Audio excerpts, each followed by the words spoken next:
siang.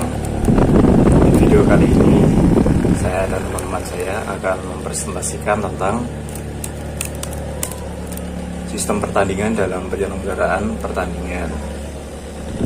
Di grup saya ada saya Guntur Putra Alam, yang kedua ada Dani Niardi, yang ketiga ada Andi Galih Pramudia. Ya, langsung saja kita ke materi sistem pertandingan. Sistem pertandingan adalah suatu rancangan atau mekanisme yang digunakan untuk menyelesaikan serangkaian kegiatan atau proses dalam suatu pertandingan. Ya, jadi di dalam menentukan sistem apa yang akan digunakan untuk menyelesaikan serangkaian pertandingan sangat dipengaruhi oleh beberapa hal, diantaranya seperti jumlah hari, itu seperti lamanya berapa hari, sangat menentukan juga kan untuk sistemnya gimana. Jumlah peserta semakin banyak semakin susah ya. Fasilitas pertandingan, biaya yang disediakan, jenis event olahraga yang diselenggarakan, aturan yang mengikat sesuai ketentuan cabang olahraga. Lanjut kita ke sistem gugur. Ya, bagi pengetahuan umum itu biasanya itu yang diketahui dari sistem pertandingan itu cuma ada dua sistem, ya, sistem gugur sama sistem kompetisi. Ya, padahal ada beberapa jenisnya selanjutnya, nanti juga dijelaskan. Saya menjelaskan sistem gugur terlebih dahulu. Sistem gugur didefinisikan sebagai tata cara pelaksanaan pertandingan yang menetapkan bahwa peserta atau regu yang telah kalah pada babak pendahuluan atau babak sebelumnya tidak boleh mengikuti pertandingan lagi atau gugur. Ya, di dalam sistem itu pasti ada keuntungannya melaksanakan sistem gugur. Yang pertama ada peserta yang mengikuti pertandingan banyak, menghemat personil atau keuangan yang digunakan. Yang terpenting adalah wasit yang menjadi jalan pertandingan, menghemat waktu dalam pelaksanaan pertandingan. Soalnya kan itu langsung sistem gugur, sekali kalah gugur ya kan. Menghemat sarana dan prasarana terutama lapangan pertandingan ya. Menghemat dana atau keuangan yang digunakan dalam ini sekarang kerugiannya pada pelaksanaan sistem gugur dalam penyelenggaraan sistem gugur. Peserta yang sama kuat bisa bertemu pada babak pendahuluan sesuai dengan hasil undi yang dilakukan pada saat TM pertandingan. Jadi kayak umpamanya baru mulai langsung tanya pertandingan yang seru, yang besar kayak El Clasico, baru ketemu langsung udah rame gitu. Peserta yang sangat kuat berhadapan dengan sangat lemah sesuai dengan hasil undi yang dilakukan pada saat TM. Ya, biasanya juga ada yang seperti itu. Peserta yang masuk ke babak berikutnya belum tentu tergolong peserta yang kuat ya. Ketentuan dalam pembuatan bagan pertandingan pada sistem gugur. Ketentuan pertama, apabila jumlah peserta tepat pada angka patokan, maka menggunakan sistem gugur tanpa ronde pendahuluan dan bye. Ketentuan kedua, apabila jumlah peserta lebih dekat dengan rentang di atasnya, maka bagan sistem gugur menggunakan sistem pendahuluan. Ketentuan ketiga, apabila jumlah peserta lebih dekat dengan rentang di bawahnya bagan, sistem gugur menggunakan bye. Ketentuan keempat, apabila jumlah peserta tepat pada rentang di atas dan rentang di bawah, maka dapat diputuskan salah satu sistem gugur dengan ronde pendahuluan atau sistem gugur dengan bye. Tahapan pembuatan bagan pertandingan dengan 8 peserta. Ini contohnya ada 8 peserta ya, 8 peserta. Jadi yang pertama tulis nomor urut 1 atau 8, atau tulis huruf besar, contoh A sampai H. Yang kedua, hubungan kedua nomor atau huruf yang berdekatan dengan membuat garis sejajar dan garis tegak penghubung kedua garis sejajar itu. Yang ketiga, nomor urut atau huruf pada sebelah kiri bagan digunakan sebagai nomor undian untuk menentukan siapa yang saling berhadapan. Contohnya seperti itu, seperti ini. Itu kan tim A, tim B hadapan maju. Kalau yang menang sama dapat lawan, yang menang antara tim C dan D, seperti itu. Ya, berikutnya akan dijelaskan oleh teman saya selanjutnya. Terima kasih. Sistem gugur tunggal. Sistem gugur tunggal atau gugur normal merupakan macam sistem pertandingan olahraga yang mengharuskan setiap tim atau peserta memiliki jumlah pemain genap atau dapat dibagi menjadi 2. Maka dari itu, pertandingan dapat dilakukan dengan rumus jumlah peserta dikurangi 1, yaitu jumlah peserta min 1. Misal, dalam sebuah pertandingan terdapat 8 tim yang ingin bertanding atau berlomba, maka dari itu akan dilakukan pertandingan sejumlah 7 babak, yaitu 8 pertandingan dikurangi 1 pertandingan, dan itu menjadi 7. Bagian sistem gugur tunggal seperti tim 1 akan melawan tim 2 yang nantinya yang menang akan maju ke semifinal. Tim 3 melawan tim 4 dan yang menang akan maju ke tahap semifinal.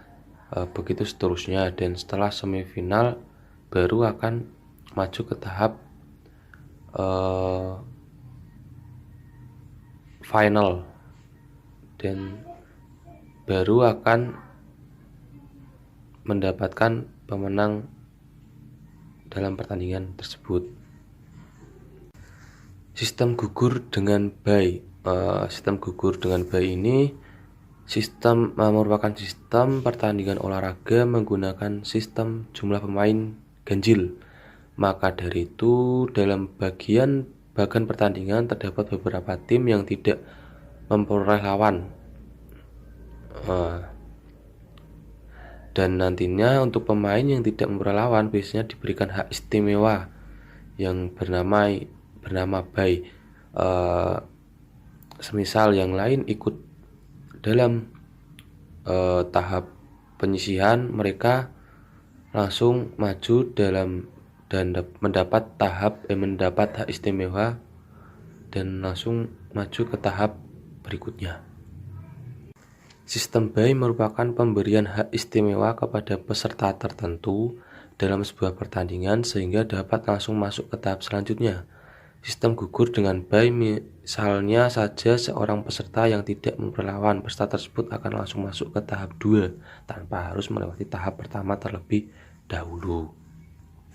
Sistem gugur dengan bye, dasarnya sistem gugur bye hampir sama dengan sistem gugur tunggal, namun pada babak pertama sistem gugur ini berlaku hak istimewa kepada pemain tertentu. Dengan begitu di tahap kedua jumlah pemain akan menjadi genap dan setiap peserta memperoleh lawannya masing-masing.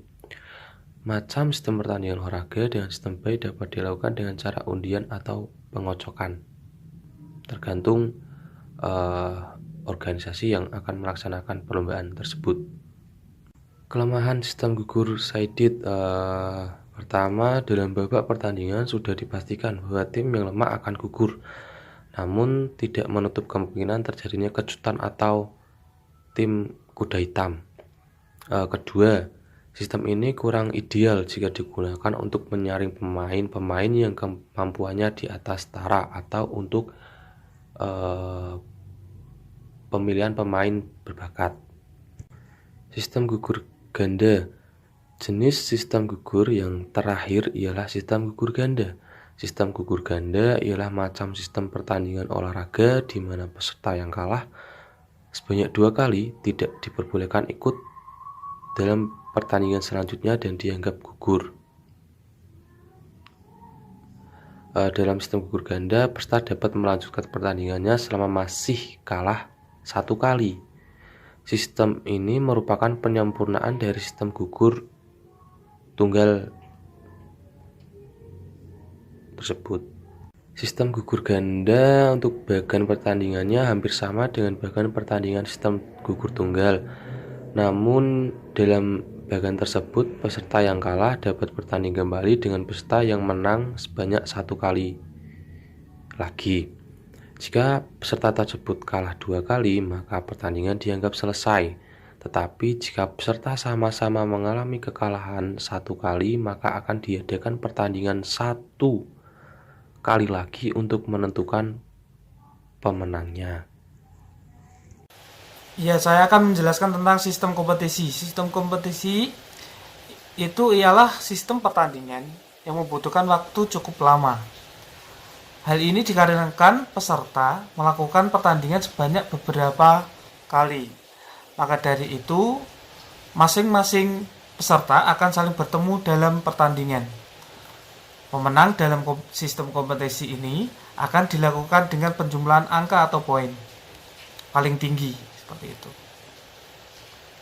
Dan sistem kompetisi dibagi menjadi 2, yaitu sistem kompetisi penuh dan sistem kompetisi menengah atau setengah. Sistem kompetisi penuh merupakan sistem yang mempertemukan seluruh peserta dalam 2 pertandingan atau pertandingan away dan pertandingan home, seperti itu. Yang kedua, sistem kompetisi setengah itu adalah sistem yang mempertemukan semua peserta dalam 1 kali pertandingan meskipun terdapat beberapa peserta yang tidak bertemu.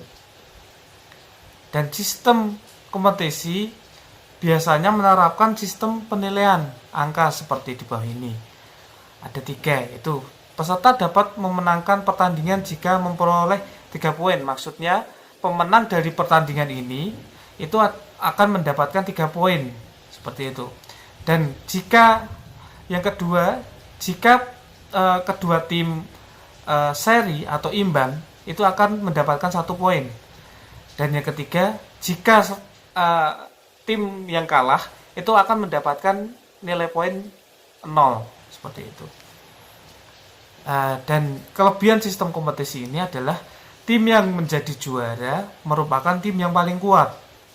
Yang kedua, tim yang memperoleh nilai tertinggi dapat menyesuaikan strategi dengan kondisi dan situasi yang ada. Dan yang ketiga, tim yang kalah dapat membalas kekalahannya pada babak pertandingan berikutnya. Dan yang terakhir, dapat digunakan untuk menyaring pemain yang mempunyai talenta bagus. Seperti itu. Dan yang terakhir, kekurangan sistem kompetisi ini biasanya biaya yang dibutuhkan itu cukup sangat besar, seperti itu. Dan waktu yang diperlukan juga lebih lama karena pesertanya cukup banyak. Biasanya dalam kompetisi itu peserta melebihi dari 20 tim, seperti itu. Dan yang ketiga, dapat menimbulkan sandiwara pertandingan sehingga peserta yang mempunyai angka tertinggi dapat sengaja mengalah demi mendongkrak klasemen lawan. Ya, maksudnya mendongkrak klasemen lawan itu, misalkan kayak tim sepak bola ini bersandiwara agar tim yang B itu menjadi juara, seperti itu. Sampai di sini dulu. Terima kasih teman-teman. Sampai ketemu lagi di lain waktu kesempatan. Semangat terus di pandemi ini. Salam olahraga dari kelompok 5.